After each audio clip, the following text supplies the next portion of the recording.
Eh bien bonjour et bienvenue dans ce nouveau tutoriel. Donc nous allons continuer notre découverte surtout pour apprendre et comprendre le fonctionnement des modèles sous WordPress avec l'aide d'Elementor Pro, ce qui va nous faciliter grandement la tâche.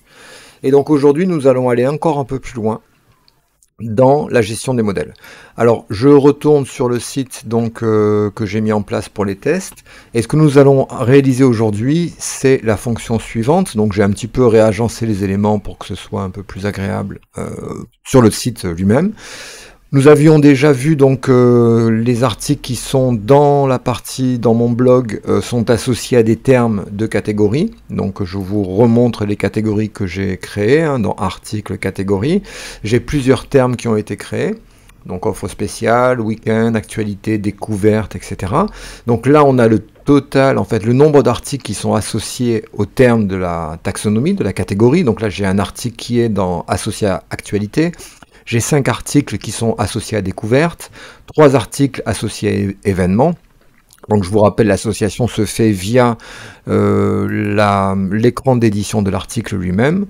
Sur la droite, on a catégorie, on a la taxonomie ici, et donc là on effectue l'association et on peut même ajouter un nouveau terme à partir de cet écran-là. Donc, nous avions également créé un certain nombre de modèles pour gérer notre blog, notamment le modèle d'archive des termes de catégorie. Donc maintenant, nous avons un modèle qui nous permet d'afficher tous les articles qui sont associés au même terme de la catégorie, ainsi qu'une archive des termes associés aux étiquettes, donc aussi de la même manière. Donc ça donne ceci, lorsque je suis sur le site, donc ça c'est des révisions, si j'affiche par exemple la catégorie découverte, je vais avoir donc un modèle associé à la catégorie découverte, que je pourrais évidemment éditer à partir là du menu noir en haut avec archive des termes de catégorie. Donc il me renvoie là, par exemple, la requête me renvoie 5 articles qui sont associés au terme découverte, qu'on retrouve aussi également, je vous le rappelle, dans le slug, en haut. Et lorsque je clique sur l'article, le deuxième article, Enim Laboré par exemple, j'ai l'article single, donc le modèle single article, qui est ici, single article, qui est le modèle d'affichage d'un article qu'on avait fait. Et ce qu'on va voir aujourd'hui, c'est comment, au-dessous, pouvoir être à même de retourner les articles similaires. C'est-à-dire les articles qui se trouvent associés également au même terme de la catégorie. Donc si je reprends cet article, par exemple Enim, on va le retrouver ici. Donc article Enim, donc il est là. On voit qu'il est associé à la catégorie découverte. De la même manière, dans cette même catégorie découverte, ici, on a en fait 5 articles différents. On a Enim et on a 4 autres articles qui sont Omnis, Consequent, Essay et Eios. Donc, ça veut dire que lorsque je vais, par exemple, afficher cet article-là, dans les articles connexes, dans les articles qui sont aussi associés au terme, eh bien, je vais vouloir afficher au moins 3, 4, voire tous les articles, c'est un choix. On va se limiter à 3 pour des problèmes de web design, pour que ce soit joli. Donc, si j'affiche Omnis, je m'attends à trouver Enim, Consequent et Essay. Donc, on va faire le test. Omnis. Donc là, j'ai l'article lui-même, et au-dessous, j'ai bien Enim, Consequent et Essay. Donc j'ai bien les 3 autres, une sélection de 3 articles qui sont également associés au même terme de la taxonomie. Alors, je vais juste faire un petit peu le ménage sur ce modèle-là, et on va repartir, et on va le mettre ensemble. On va découvrir comment rajouter dans ce modèle single article, cette partie article similaire. Alors là, je suis en train d'éditer le modèle single article. Ce modèle que je vous rappelle est associé à l'affichage de tous les articles de mon site. C'est le modèle qui va être appliqué pour chacun des articles lorsque l'on souhaite afficher un article. Alors en bas de ce modèle-là, je vais rajouter une nouvelle section. Et dans cette section-là, je vais commencer par mettre dans la section en haut une bordure pour délimiter la partie article connexe, donc je mets une bordure de 1 pixel en haut de façon à avoir un trait comme ceci qui va s'appliquer en horizontal au-dessous du contenu de l'article. Et ensuite je me pose la question, les articles associés dans le même terme. Est-ce qu'il peut y en avoir un ou plusieurs? Alors la réponse est oui, puisqu'il peut y avoir soit aucun article associé, soit plusieurs articles associés. Donc si cette réponse c'est plusieurs articles, c'est forcément que j'ai besoin d'un widget Elementor qui retourne un tableau de données, hein, et non pas une seule donnée. Donc je connais donc bien maintenant ce widget qui est le widget post, et on voit que le widget post me retourne effectivement plusieurs données, un tableau de données, donc je vais l'utiliser ici, c'est parfait. Et au-dessus, je vais mettre un titre, hein, qui va être article connexe. Voilà, de cette façon-là, voilà, ça va être donc mes articles connexes, c'est-à-dire qui sont associés au même terme de la taxonomie. Alors, évidemment, par défaut, le widget post me renvoie dans la requête tous les articles, donc c'est pas ce que je veux, hein, donc je sélectionne le widget post. Voilà, c'est fait. Ensuite, ce widget post, je vais le paramétrer donc sur les deux aspects les plus importants, c'est-à-dire le layout, la mise en page, et la requête, à partir de comment la requête va nous permettre de choisir les éléments qu'on veut récupérer de la base de données. Donc le layout, je vais le simplifier. On va garder uniquement l'image à la une qui est en haut et le titre de l'article. On va supprimer les métadonnées au-dessous, c'est-à-dire date de publication et le nombre de commentaires, et l'extrait, le corps du texte qu'on va supprimer, ainsi que le bouton Read More, en savoir plus. Alors ça se passe dans l'onglet Contenu Layout. Je vais supprimer, donc je garde le titre, hein, je le montre. J'enlève l'extrait. Donc les extraits disparaissent. Ensuite j'enlève les métadonnées, les commentaires et la date. Voilà, donc là je n'ai plus maintenant que l'image, le titre et le read more. Et le read more, je vais également le masquer. Voilà, donc là j'ai uniquement l'image à la une et le titre, avec évidemment un lien qui va me renvoyer vers l'article complet. Alors là on voit qu'on a 6 articles qui sont retournés par le widget post, parce que dans le paramètre post per page, un nombre d'articles par page, on a 6. 3 colonnes, c'est le nombre de colonnes, donc ça me va. Moi, je vais limiter le retour à 3. Voilà. Je vais uniquement afficher 3 articles connexes, c'est-à-dire 3 articles dans le même terme de la catégorie. La partie layout est terminée. Je vais maintenant dans la partie requête, et c'est là où on va donc réfléchir qu'est-ce qu'il faut paramétrer là-dedans. Alors, la source, c'est des articles, mais on va se rendre compte qu'Elementor Pro nous donne comme source ce qu'il appelle en anglais related, c'est-à-dire les articles connexes, hein, donc je vais choisir related. Donc là, je lui dis OK, envoie-moi les articles qui sont associés, qui ont une dépendance à l'article que l'on est en train d'afficher.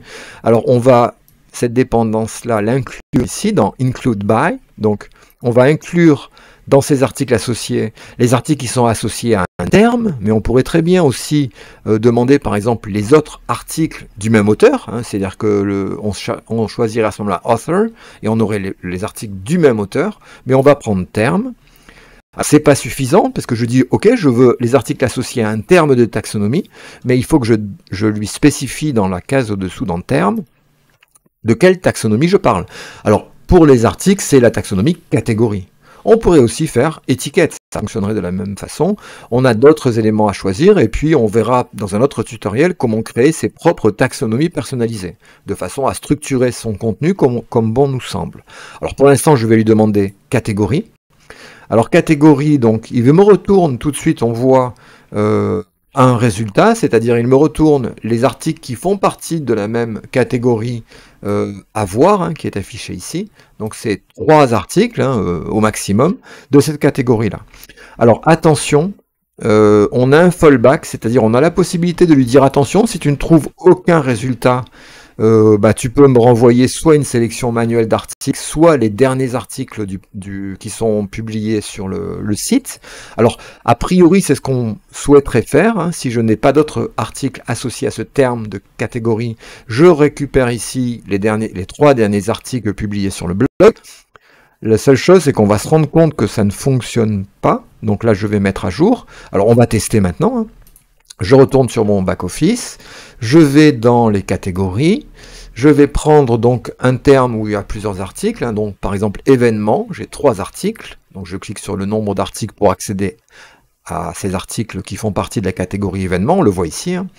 Donc si je prends NumQuam, je m'attends à avoir... Alors j'ai demandé 3 articles connexes, je n'en aurai que 2 parce que là il y en a 3 au maximum. Donc je vais demander NumQuam et je devrais avoir en bas Doucimous et Aliquid. Donc je fais NumQuam, voir, donc NumQuam est affiché. Et au-dessous, article connexe, Doucimous et Aliquid. Donc ça fonctionne bien. Un deuxième test, si je demande à avoir alors plus de... On va prendre une autre catégorie où il y a plus d'articles. Par exemple, avoir. Avoir, j'ai 5 articles en tout. Donc là, on aura toujours 3 articles en retour. Si je prends rem, je m'attends à avoir id, out et nihil, par exemple. Donc je fais voir rem. J'ai le... Ça s'affiche, et j'ai bien id, out et nihil. Donc le système marche très bien. Le seul problème qu'on va avoir, c'est lorsque il n'y a pas d'article connexe. Si je prends dans les catégories, la catégorie A, la catégorie actualité, où je n'ai qu'un seul article, donc quand je vais afficher cet article-là, eh ben, je n'ai pas d'article connexe, donc théoriquement, ben, je dois avoir ce fameux fallback, c'est-à-dire ce choix de remplacement lorsqu'il n'y a pas de retour, mais on va se rendre compte que, ben, en fait, ça ne fonctionne pas.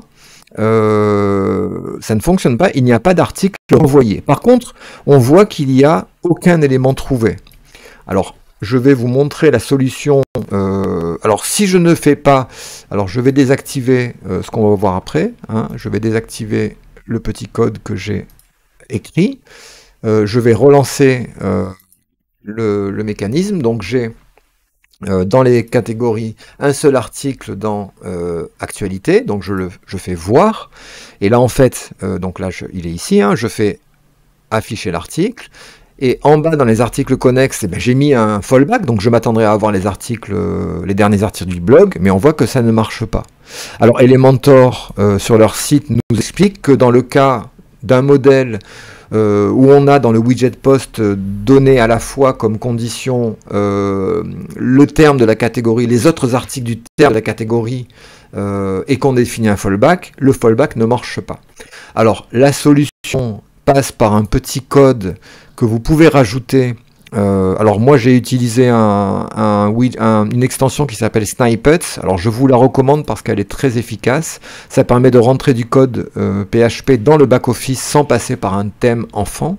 Hein, c'est cette Snippet, elle est, alors ça s'appelle extrait en français. Voilà, c'est code extrait, c'est celle-ci. Hein, code Snippets par Code Snippets Pro.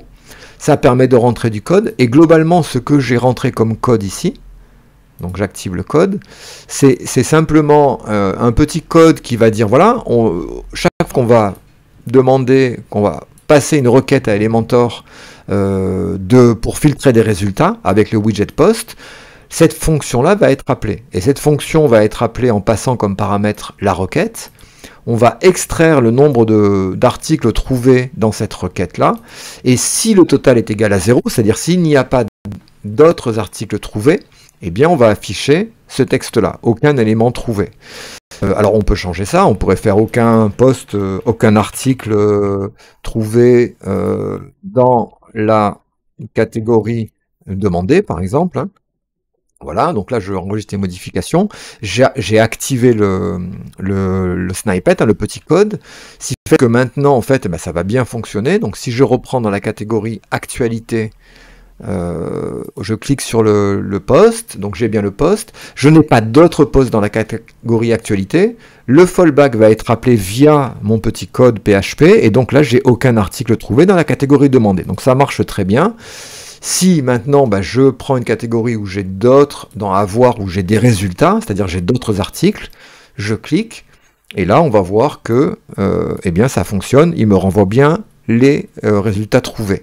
Donc on a été un peu plus loin, on a introduit une notion de code appelé, alors on le détaillera au fur et à mesure, hein, comment ajouter du code personnalisé dans WordPress et faire à ce moment-là ce qu'on veut, quand ça fonctionne pas ou quand on veut avoir des résultats personnalisés. N'hésitez pas dans les commentaires à me poser des questions si quelque chose n'est pas clair. Je vous remercie de votre attention et je vous dis à bientôt dans un autre tutoriel.